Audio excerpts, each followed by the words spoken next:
అనురాధక్క మాట్లాడతారు. మిత్రులారా, బహుశా అందరూ ఆకలితో ఉన్నట్టున్నారు. నేను త్వరగానే ముగిస్తాను. నిజానికి బంధుమిత్రుల సంఘం మార్చి 8 రోజు ఆ సందర్భంగా సభలు జరపడం తక్కువ సార్లే, కానీ అలా జరపడం మాత్రం చాలా అవసరం అని నాకు ఈరోజు మిత్రులు కాత్యాయని విద్మహే గారు మాట్లాడినప్పుడు చాలా గాఢంగా అనిపించింది. ఎందుకంటే నిజమైన సాధికారిత అంటే ఏంటి అనేది మనకి ఈ కథలన్నీ ఆ జీవితాల గురించి తెలుసుకుంటే అర్థం అవుతుంది. అంటే మహిళలుగా ఎన్నో రకాలుగా, అంటే ప్రతి చిన్న ఆవరణలో కూడా మన స్థానం మనం సంపాదించుకోవడానికి ఎన్ని రకాల పోరాటాలు చేయాల్సి వస్తుందంటే మహిళలు అవి బయట సమాజంలో మనం చాలా చూస్తూ ఉంటాము. ఆ సాధించుకున్నవి కూడా చాలా చిన్నవి, అంటే కొద్ది మేరకు మాత్రమే మనం సాధించుకోగలిగినప్పుడు కూడా దానికోసం ఎంతో పోరాటం చేయడం మనం చూస్తాం.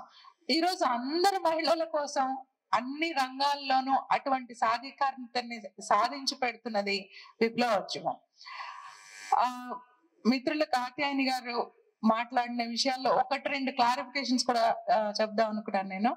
అంటే ఇంతకు ముందు శ్యామల, ఆ శ్యామల ఈ శ్యామల ఒకటేనా అని అడిగారు. ఈ వస్తారా నేస్తమాలో ఉన్నటువంటి శ్యామల మహబూబ్ నగర్ జిల్లా వాళ్ళకు తెలిసే అవకాశం ఉంది. మనందరం కూడా పేపర్లలో అప్పుడు చదివాం.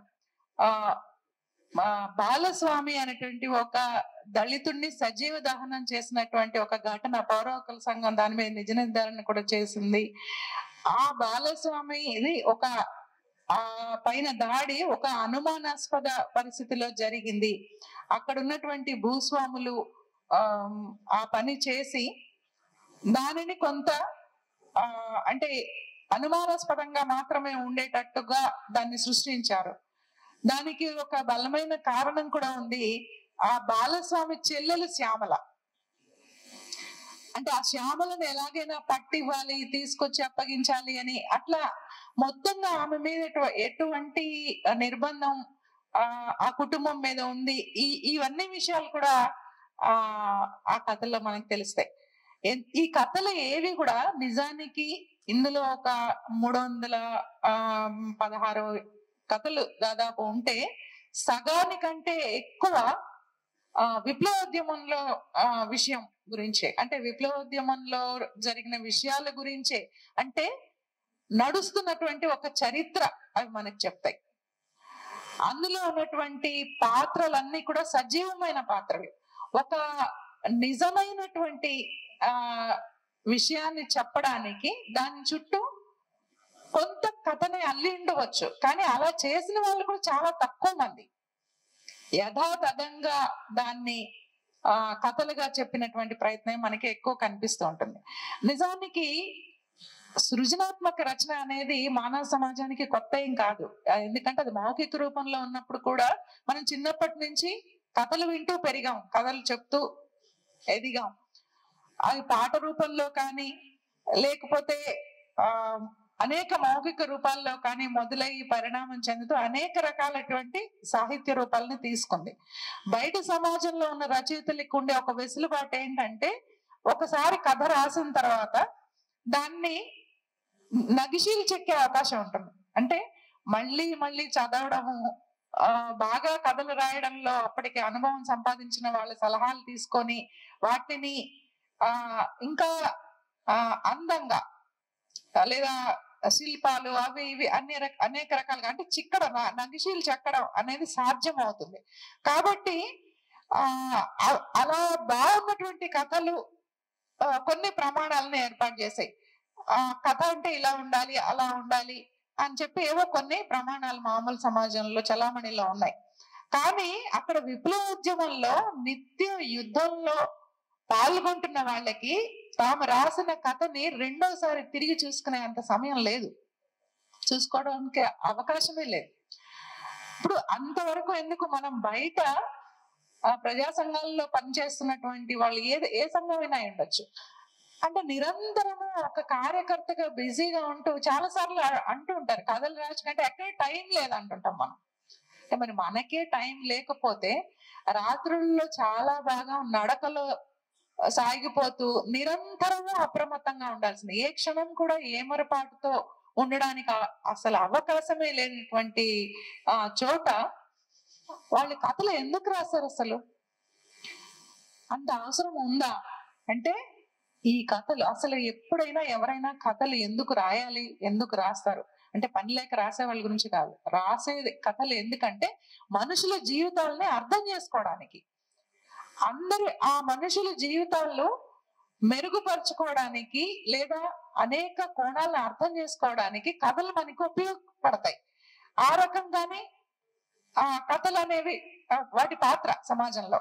అయితే విప్లవకారులు కానీ ప్రగతిశీలురు కానీ కథలు ఎందుకు రాస్తారంటే సమాజంలో జరుగుతున్నటువంటి ఒక ప్రగతిశీల మార్పును రికార్డు చేయడానికి రాస్తారు.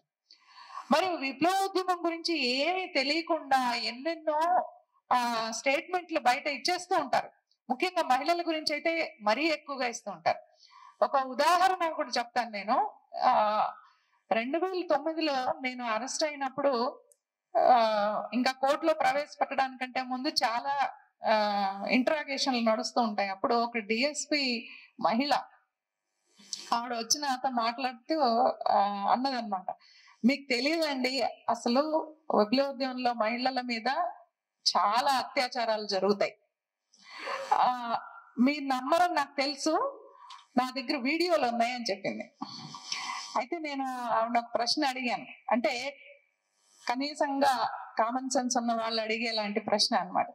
ఒకవేళ నిజంగా అట్లాంటి అత్యాచారం జరుగుతుంటే మరి మీ పోలీసులు కూర్చొని రికార్డ్ ఎందుకు చేస్తున్నారు? మరి వెళ్ళి ఆపాలి కదా, ఇదేం తప్పుడు పని.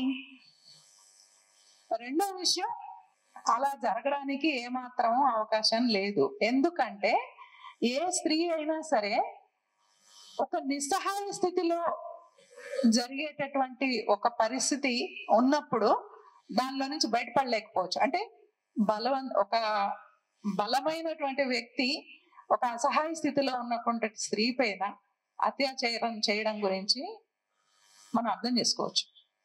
కానీ చేతిలో తుపాకి పట్టుకొని తనకంటే బలమైన శత్రుకు వ్యతిరేకంగా పోరాటం చేస్తున్న మహిళ తనతో పాటు ఉన్నటువంటి ఒక సహచర విప్లవకారుడు అత్యాచారం చేయడానికి ప్రయత్నం చేస్తే ఊరికే ఉంటుందా? బలహీనంగా ఉంటుందా?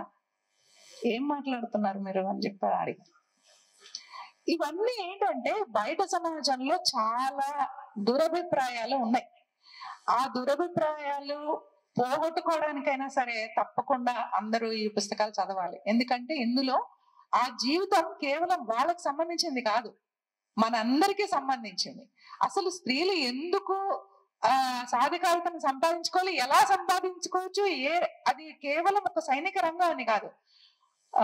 కాత్యాయని గారు చెప్పినట్టు ఎన్ని రకాలుగా మనుషులు ఉన్నతంగా ఎట్లా ఉండగలుగుతారు అనేది వాటిని చూస్తే మనకు అర్థమవుతుంది. అంటే చాలా చిన్న విషయం, మనుషుల పట్ల నిజమైన మనుషుల్లాగా ఒక ఉన్నతమైనటువంటి సంస్కారాన్ని ఎలా ప్రదర్శించగలుగుతాము, ఎలా దాన్ని ఒక జీవన శైలిగా ఎలా మార్చుకోగలుగుతాం, ఒక జీవన విధానంగా ఎలా మార్చుకోగలుగుతాం అనేది మనకి ఆ అన్నిట్లో కూడా ఆ కథల్లో మనకి కనిపిస్తుంది. ఇంకొక విషయం కూడా చెప్పాలి. నిజానికి నాకు ఈ విషయం గురించి చర్చ మొదలైనప్పటి నుంచి కూడా చాలా బాధగా అనిపిస్తున్న విషయం ఏంటంటే, అందులో అమరులైనటువంటి మహిళల గురించి మాట్లాడినప్పుడు నిజానికి మొట్టమొదటిగా మాట్లాడవలసిన వ్యక్తిగా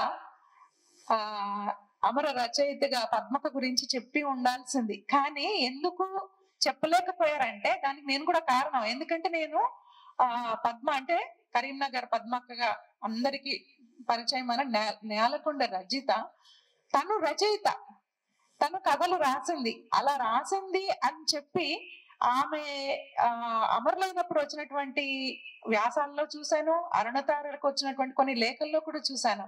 కానీ ఆమె కథలు నేను సంపాదించలేకపోయాను. ఆమె తనని విప్లవోద్యమంలోకి రావడానికి తనని ప్రభావితం చేసినటువంటి మాసాని రవీందర్ పేరు మీద మాసా అనే పేరుతో రాసింది అని చెప్పి నేను చదివాను. కానీ ఆ కథలు బహుశా రాడికల్ మార్చుల్లో కానీ ఎక్కడైనా ఉండొచ్చు. ఈ విషయం నేను ఎందుకు చెప్తున్నానంటే, నేను గత సభలో ఈ యొక్క ఆవిష్కరణ సభలో మాట్లాడిన కొన్ని మాటలు విని నాకు మళ్ళీ మొన్న విరసం సభల్లో ఒక సానుభూతి పరుల కుటుంబం నుంచి బహుశా ఇది మీరు చెప్పినటువంటి ఆ వియ్యుక్క రచయితల దీనిలో ఉండాల్సినటువంటి కథ కావచ్చు. ఎందుకంటే ఇది ఒక కథ, కార్బన్ కాపీ నా దగ్గర ఉంది, అది ఎలా వచ్చిందో కూడా ఇప్పుడు గుర్తులేదు, కానీ ఆ కథ ఇందులో లేదు కాబట్టి బహుశా ఇది మీకు ఉపయోగపడుతుందేమో అని నాకు తెచ్చిచ్చారు. కాబట్టి ఆ ఆశతోటి నేను ఇప్పుడు మీ అందరి ముందు కూడా ఒక విజ్ఞప్తి చేస్తున్నాను. మీ దృష్టిలో కూడా అలాంటి ఎవరి దగ్గరైనా, ముఖ్యంగా సీనియర్లు, ఆ పాతకాలం నాటి పత్రికలు మీ దగ్గర ఎక్కడైనా ఉండి మీ దృష్టిలో ఎక్కడైనా అటువంటి కథలు, విప్లవోద్యమ కథలు వియుక్కలో లేకపోయి ఉంటే దయచేసి విరసం సభ్యులు ఎవరికైనా అందించాలి అని చెప్పి నేను కోరుతున్నాను. ఎందుకంటే ఈ చరిత్రను రికార్డు చేసే పనిలో మనం అందరం ఉన్నాం. పేరు అంటే ఎవరో ఒకరు చెయ్యాలి కాబట్టి ఆ సంపాదకత్వ బాధ్యత నేను వహించుండొచ్చు, కానీ వాటిని తీసుకురావడంలో చాలా మంది కృషి ఉంది, ప్రజల కృషి కూడా ఉంది. అందుకోసమైనా అందులో లేని కథలు ఏంటో తెలుసుకోవడం కోసమైనా తప్పకుండా చదవండి. అందులో తప్పకుండా మీకు పరిచయస్తులైన వాళ్ళ గురించి ఉంటుంది.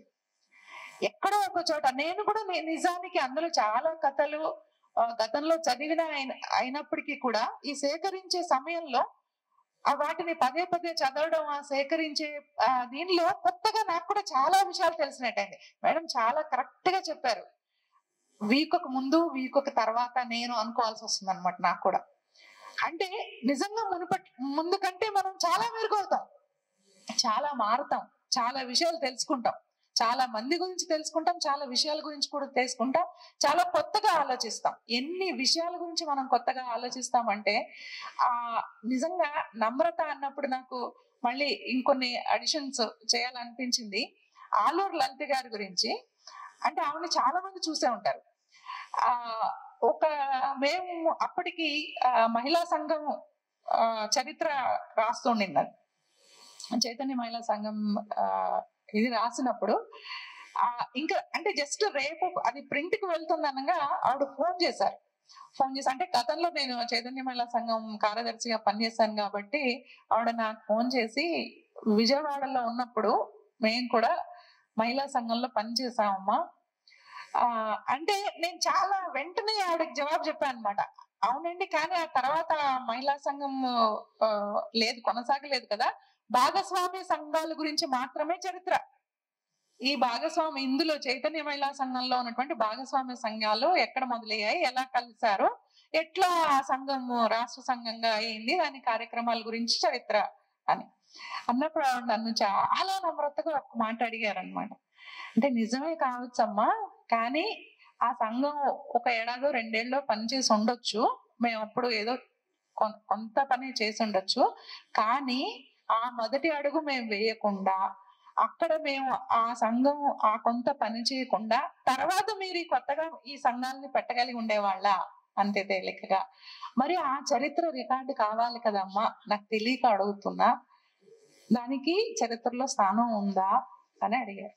నిజానికి వెంటనే నిజమే కదా అది, ఇప్పుడు ఆ సంఘం ఇందులో భాగస్వామ్య సంఘం కాకపోవచ్చు, కానీ వాళ్ళు వేసినటువంటి ఆ దారి ఒకటి ఉంది కదా, ఆ దారి పడ్డాకే కదా దానిలో నడుస్తున్నాం. కాబట్టి వీటి నేపథ్యం, వీటికి జరిగిన ముందు జరిగినటువంటి కృషి నిజమే తప్పక రికార్డు కావాలి. నిజానికి అప్పటి మహిళా మార్గం వాళ్ళ కార్యకలాపాలని రికార్డు కూడా చేసింది కాబట్టి ఆ లోటును పూడ్చగలిగాం. నాకు వియుక్క కథలు రాసినప్పుడు కూడా అలాగే ఆవిడ అలా కళ్ళ ముందు కనిపించారు. మావి రికార్డు చేస్తున్నావా, ఎందుకంటే డెన్ను మెయింటైన్ చేయడము అనే దాన్ని చాలా మంది అసలు ఒక విప్లవకర కార్యక్రమంగా గుర్తించకపోవచ్చు.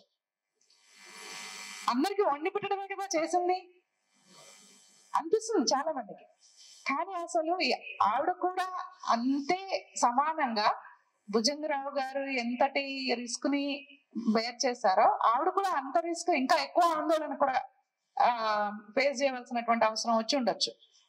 తన ఒరిజినల్ గా తనకున్నటువంటి అస్తిత్వాన్ని వదిలిపెట్టుకొని వేరే ఎక్కడో భాష కానీ భాష దేశం అంటే తన రాష్ట్రం కాని రాష్ట్రంలో ఉన్నప్పుడు తన జీవితం నాకు చాలా బాగా అనిపించింది. ఇక్కడ ఆవిడ రాసినటువంటి కథల్లో ఆవిడకి తెలియని జీవితం కాదు, అలాంటి చోట కూడా ఆవిడ తన వాళ్ళు తనకి ఎవరూ తెలియదు అనుకోలేదు, తనకి ఎవరూ లేరనుకోలేదు. అక్కడ ఉన్నటువంటి అంటే రోజువారీ సమస్యల్లో భాగంగా తన మహిళల్ని కలిసి, అంటే ఎక్కడ పంపు దగ్గర నీళ్లు పట్టుకునేటప్పుడు, రేషన్ సామాన్లు తెచ్చుకునేటప్పుడు, ఆ రేషన్ షాపులు క్యూల ముందు నిలబడినప్పుడు ఉన్న మహిళలతోనే ఆవిడ స్నేహం చేసింది.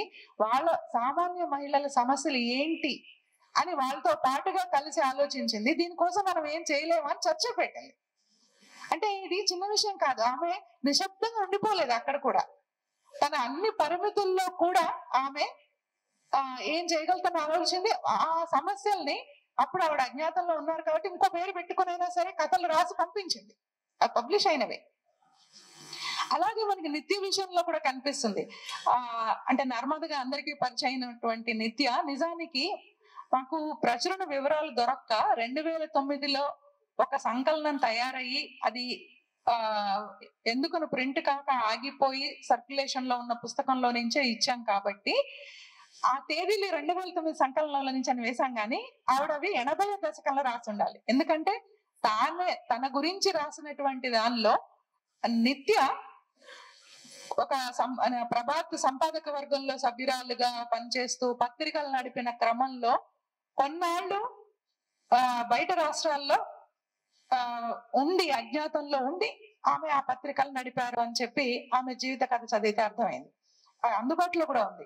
కాబట్టి అందులో భాగంగా ఉంటూ మద్రాసులో వాళ్ళు ఉన్నటువంటి ఒక చిన్న దిగువ మధ్య తరగతి సంబంధించినటువంటి ఒక గదిలో అద్దెకుంటున్నప్పుడు తనకి పరిచయాల్లో వచ్చినటువంటి మహిళల గురించి అక్కడ ఉన్నటువంటి ఆ పితృస్వామ్యం తను అర్థం చేసుకున్నది ఒక మామూలు వ్యక్తి దృష్టికోణం నుంచి తీసుకుంటూ ఆవిడ చాలా బాగా ఆ పితృస్వామ్య కోణాలని ఎక్స్ప్లెయిన్ చేస్తుంది ఆ కథల్లో. అంటే ఇలాగా ఎందుకంటే 2009 తర్వాత కథలు కావాలి, చాలా 80 దశకంలోని కథలు అవి. ఆ తర్వాత అక్కడి నుంచి మొదలయ్యి మేడం చెప్పారు వివరంగానే తను రాసినటువంటి క్రమంలో అంటే మార్పులు ఎట్లా పితృస్వామ్యాన్ని ఎట్లా ఎదుర్కొన్నది, ఎట్లా దానిలోంచి మార్పులు సాధించింది విప్లవోద్యమం అని చెప్పి చాలా బాగా ఆమె రాసింది. అలాగే నాకు అనిపించింది అసలు కథలు మనం అంటుంటాం బయట వాళ్ళ కథలు రాస్తారు వాళ్ళ రచయితలు, నాకు రాదు నేను రాయలేను అని అంటూ ఉంటాం. అంటే చదువు వచ్చిన వాళ్ళు అందరూ కూడా అంటే కాగితం మీద పెన్ను పెట్టి అక్షరం రాయగలిగిన ప్రతి ఒక్కరూ కథలు రాయగలరు అని వియుక్క మనకి నిరూపిస్తుంది. సృజనాత్మకత అనేది ఎవరి సొంతాస్తి కాదు. నిజానికి ఏంటంటే ఈ రచయితలకే ఇందులో రాసిన వాళ్ళకే ఇక్కడ ఉన్నటువంటి మనందరికీ ఉన్నటువంటి అవకాశాలు ఉండి అంటే కథని మెరుగుపరచుకోవడానికి తోటి వాళ్ళతో చర్చలు చేయడం, మన విద్మహయ్య గారు లాంటి మిత్రులు అందుబాటులో ఉండి దాంట్లో ఉంటే అంటే రచయితలు ఏం లోపం ఉంది దానిలో, లేకపోతే దాన్ని ఇంకా ఎట్లా మెరుగుపరచవచ్చు, ఇంకా ఏం కోణాలు తీసుకురావచ్చు, ఇవన్నీ చెప్పగలిగే సమయము వినగలిగేటటువంటి అవకాశం ఇదంతా ఉంటే ఎంత అద్భుతమైనటువంటి కథలు రాయగలుగుతారు. ఇప్పుడు కూడా ఆ కథలు అద్భుతమైనవే, ఎందుకంటే అవి జీవితం, దానిలో కల్పన లేదు. ఇంకొకటి ఏంటంటే ఆ కథలన్నీ కూడా మనం చదివించేస్తాయి, మనకి ఎక్కడ కూడా బోరు పట్టించే కథలు ఉండవు అందులో. అలాగే అసహజమైనటువంటి కథలు ఉండవు, అంటే చాలా సహజంగా మనకు తెలిసిన వాళ్ళని అందులో వెతుక్కుంటూ ఉంటాం. అంటే ఒక నిజమైనటువంటి సాధికారత అనేది అందినప్పుడు మహిళలు ఎన్ని చేయగలుగుతారు అంటే ఏ మాత్రము స్కూల్ అనేది ఏంటో తెలియకుండా విప్లవోద్యమంలోకి వచ్చి అంటే బయట సమాజం అనేది తెలియకుండా అడవిలోనే పుట్టి అక్కడే పెరిగి విప్లవోద్యమం వైపు ఆకర్షితమై అందులోకి వెళ్ళి చదువు నేర్చుకొని ఆ విప్లవోద్యమానికి అవసరమైనటువంటి ఎన్నో నైపుణ్యాలను సంపాదించి తమ జీవితాన్ని గురించి తామే రాసుకున్నటువంటి కథలు కూడా అందులో 6 ఆదివాసీ మహిళలు రాసినటువంటి కథలు కూడా ఉన్నాయి. ముఖ్యంగా 6వ భాగంలో లాస్ట్ కు ఉన్నటువంటి 5 కథలు నేను గెరిల్లాని ఎందుకు అయ్యానంటే అని చెప్పి 5 ఆదివాసీ మహిళలు రాశారు. నిజానికి అద్భుతమైనటువంటి కథలు అవి. అంటే అద్భుతమైన జీవితం ప్రతి దాంట్లో. అంటే వాళ్ళు ఆ భూమి సమస్యతో ముడిపడి ఉండిన, అంటే తమ జీవితంలో చాలా కొద్దిగా అవసరమైన మేరకైనా సరే తాము పంట పండించుకోవడానికి ఒక భూమి కోసం వాళ్ళు ఎన్ని రకాలైనటువంటి పోరాటాలు చేయాల్సి వచ్చింది, అంతిమంగా పరిష్కారం ఎక్కడుందని వాళ్ళు ఎలా అర్థం చేసుకున్నారు, వాళ్ళే స్వయంగా రాసినటువంటి ఆ కథలు కూడా చాలా ముఖ్యమైనవి, తప్పక మనం అందరం తెలుసుకోవాల్సినవి. అంటే ఒక రకంగా నమూనా అని చెప్పొచ్చు. ఈరోజు అనేక మంది మహిళా కామ్రేడ్స్ అక్కడ అంటే ఎట్లా ఏ ఉద్దేశాలతో ఏ రకంగా విప్లవోద్యమాల్లోకి వచ్చారో ఆ సమూహం నుండి, ఆదివాసీ సమూహం నుండి ముఖ్యంగా వచ్చిన వాళ్ళ గురించి అవి నమూనా కథలు అని చెప్పి మనం అనుకోవచ్చు. అంతేకాకుండా ఈ 4, 5, 6 కథలలో సంకలనాల్లో చాలా అంటే సమాజాన్ని, అంటే సమాజంలో ఉన్న అనేక సమస్యల గురించి, అంటే అవి రోజువారీ సమస్యలు కావచ్చు, పెళ్లిళ్ళు కావచ్చు, పితృస్వామ్యానికి సంబంధించినవి కావచ్చు, వివక్షకు సంబంధించినవి కావచ్చు, ఇలా అనేక రకాలైనటువంటి వివిధ అంశాల గురించి రాసినటువంటి, అంటే విప్లవోద్యమంతో నేరుగా సంబంధం లేకపోయినా కూడా అసలు ఇప్పుడు సమాజంలో ఉన్నటువంటి సమస్యలు ఏంటి, వాటికి ఉండేటటువంటి కొన్ని కొత్త కోణాలు, వాటిని అర్థం చేసుకోవాల్సిన కోణాలు, ఏ విషయాల్ని మనము ఇందులో తీసుకోవాలి అని ఒక కొత్త, ప్రతి కథ కూడా ఒక కొత్త కోణాన్ని ఆవిష్కరిస్తూ అనేక రకాలైనటువంటి సమస్యలను తడుముతూ రాసినటువంటి కథలు. అయితే నిజానికి ఇందులో నుంచి ప్రయాణం విప్లవోద్యమం వైపు ఉంటుంది. కానీ మేము కాన్షియస్ గానే మొదటి 3 విప్లవోద్యమాన్ని సంబంధించిన కథల్ని ఎందుకు తీసుకొచ్చామంటే వాటిని తప్పకుండా తీసుకురావాల్సిన అవసరం ఉంది. ఎందుకంటే ఆ జీవితం గురించి బయట సమాజానికి తెలిసింది చాలా తక్కువ కాబట్టి అవి ముందు ఉండాలి అని చెప్పి ఆ కథల్ని మొదటి 3 సంకలనాల్లోకి తీసుకురావడం అనేది జరిగింది. నిజానికి ఇంతకు ముందు చెప్పినట్టే ఇవన్నీ ఒక దగ్గర పెట్టే వరకు కూడా ఇన్ని కథలు ఉన్నాయని నేను కూడా ఊహించలేదు. అనేక ఆటంకాలు, అవరోధాల తర్వాత ఎప్పుడో, అంటే దాదాపు 2010 టైంకే రావాల్సినటువంటి ఈ వెలుగు చూడవలసినటువంటి ఒక ప్రయత్నం మొదలైనప్పటికీ కూడా అది ఇంత కాలం పట్టి చివరికి ఈ రూపంలో తెస్తామని కూడా తెలియదు. అవి ఆ కథల పరిణామం వల్ల చివరికి అది అలా రావాలని నిర్ణయం. ఇంకొకటి కూడా నన్ను చాలా మంది అడుగుతూ ఉన్నారు, మీరు రచయితల వారీగా ఎందుకు వేయలేదు అని. నిజానికి విప్లవోద్యమంలో ఏ పని కూడా ఒక్కరు చేయడం అనేది ఉండదు, ప్రతిదీ సమిష్టిగానే జరుగుతుంది. వాళ్ళ జీవితాలు సమిష్టి, వాళ్ళ ఆచరణ సమిష్టి, వాళ్ళు చేసే పోరాటము సమిష్టి, అలాగే రచన చేసిన అది సమిష్టిగానే ఉంటుంది. మీరు చాలా కథలని పేరుకు చెప్పుతుండొచ్చు, వాళ్ళ కాగితం మీద పెట్టిన వాళ్ళు ఒకళ్ళు అయి ఉండొచ్చు, కానీ అందులోని పాత్రలు, జీవితము, వాళ్ళకి సలహాలు ఇచ్చిన వాళ్ళు కానీ ఏదైనా కూడా అది ఒక సమిష్టి కృషిగానే ఉంటుంది. ఒక పాంప్లెట్ రాసినా అంతే. అంటే అటువంటి ఒక సమిష్టి కృషిగానే ప్రజల ముందుకు తీసుకువెళ్ళడం బాగుంటుంది అనిపించింది. ఆ రకంగా ప్రతి రంగంలోనూ ఏం జరిగింది, ఎటువంటి మెరుగుదల సాధించారు, ఎటువంటి అభివృద్ధి సాధించారు అనేది విప్లవోద్యమంలోని మహిళలే విప్లవోద్యమం గురించి, ఆ చరిత్ర గురించి మనకి ఒక క్రమంలో అందించినట్టు అనిపిస్తుంది, ఒక చరిత్రను చదువుతున్నట్టే అనిపిస్తుంది.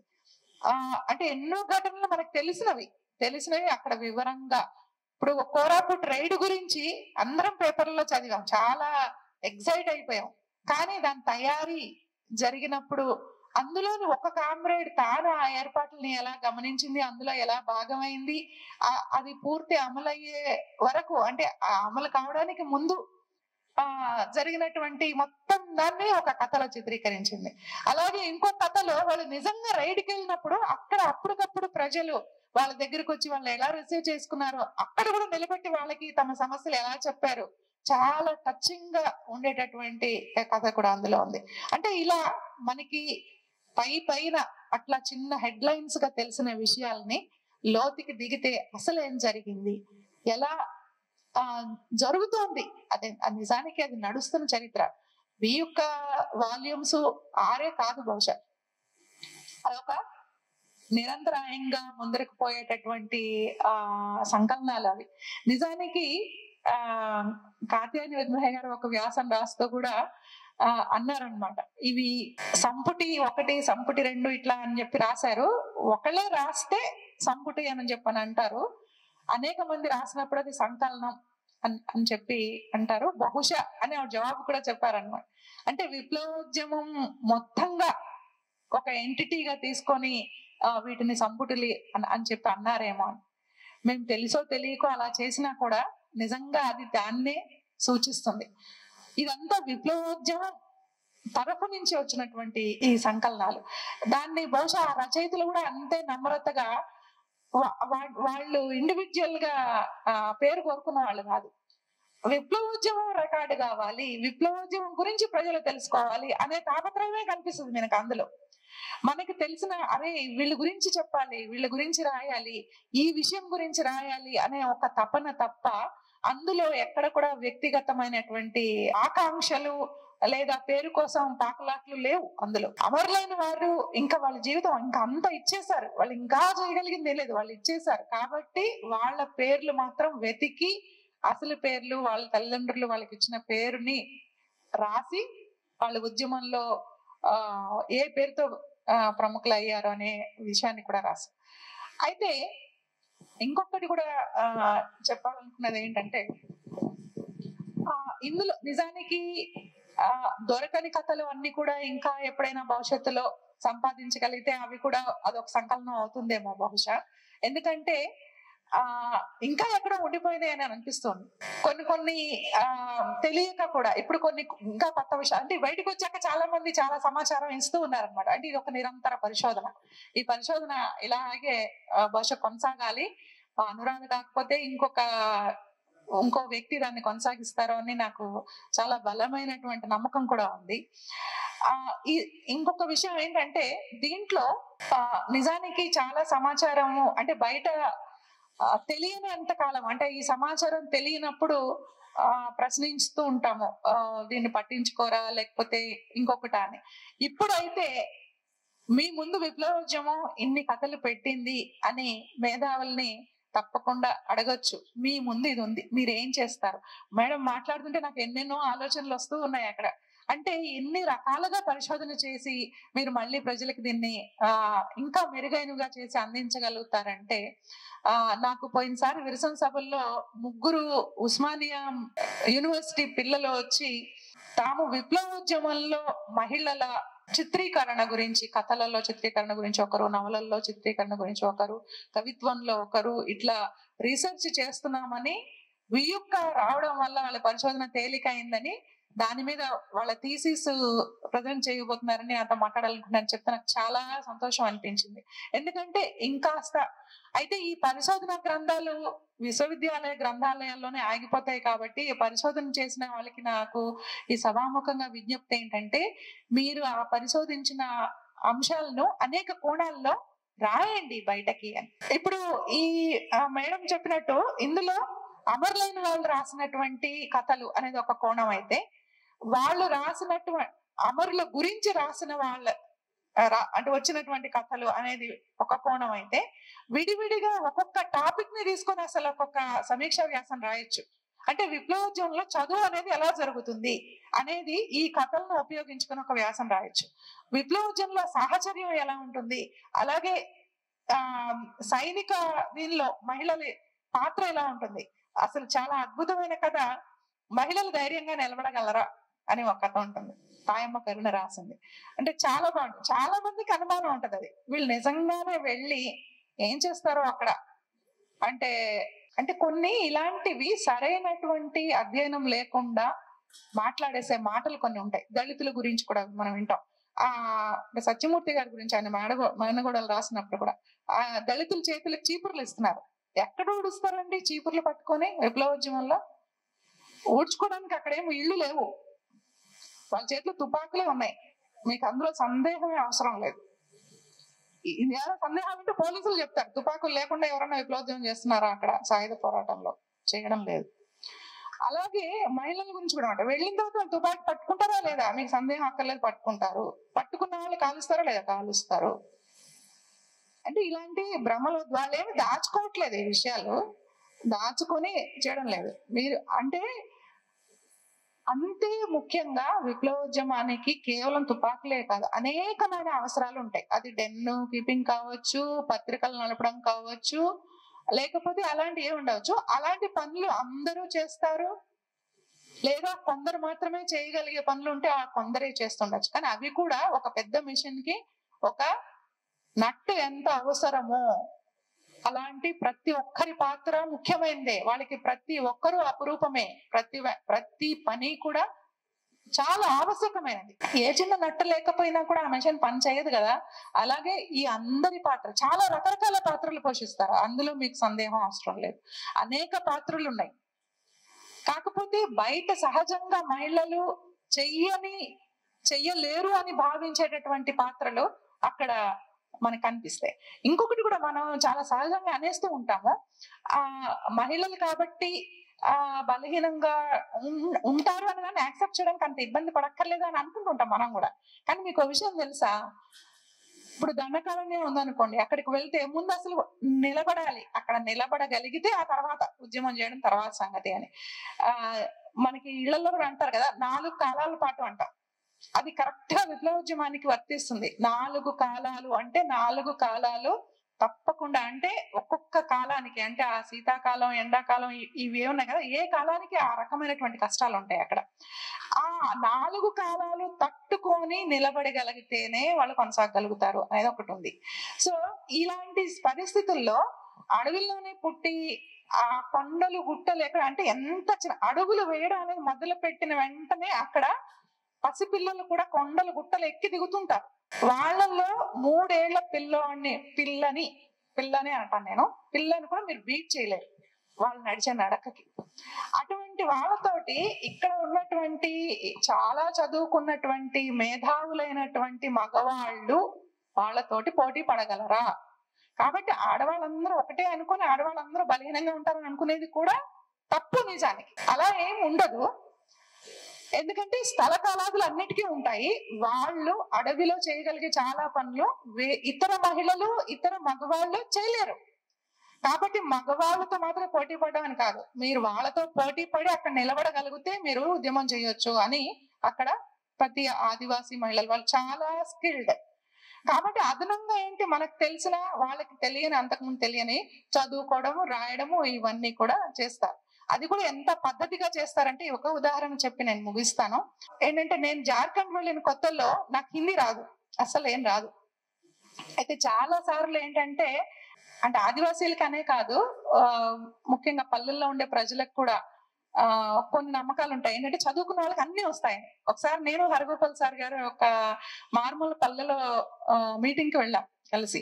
దారిలో కారు ఏదో ఆగిపోయి అక్కడ రోడ్డు మీద నిలబడితే ఆ పక్కనే పొలాల నుంచి వచ్చిన ఒక అబ్బాయి, తనకు వచ్చిన సమస్య ఏదో వ్యవసాయం గురించి మమ్మల్ని అడిగాడు. మేము నవ్వి బాబు మాకు తెలియదు, అదేంటి మీరు చదువుకున్నారు కదా అని అడిగాడు అనమాట. సార్ కూడా చాలా సార్లు నవ్వి అది చెప్పారు. అంటే చదువుకున్న వాళ్ళకి అన్ని తెలిసి ఉండాలని అనుకుంటారు. అలాగే నాకు హిందీ రాకపోవడం అనేది పెద్ద వింత అనమాట. అదేంటి హిందీ రాకపోవడం ఏంటి అని. అంటే అసలు వేరే వేరే భాషలు ఉంటాయి, వేరే ప్రాంతాలు ఉంటాయి, ఇదంతా ఒక చర్చ. అయితే అప్పుడు నన్ను ఒక ప్రశ్న వేస్తున్నాడు, నీకు అంటే నాకు హిందీ అక్షరాలు గుర్తుపడతాను, చదువుతాను, కానీ సరిగా అర్థం తెలియదు, మాట్లాడలేనంటే.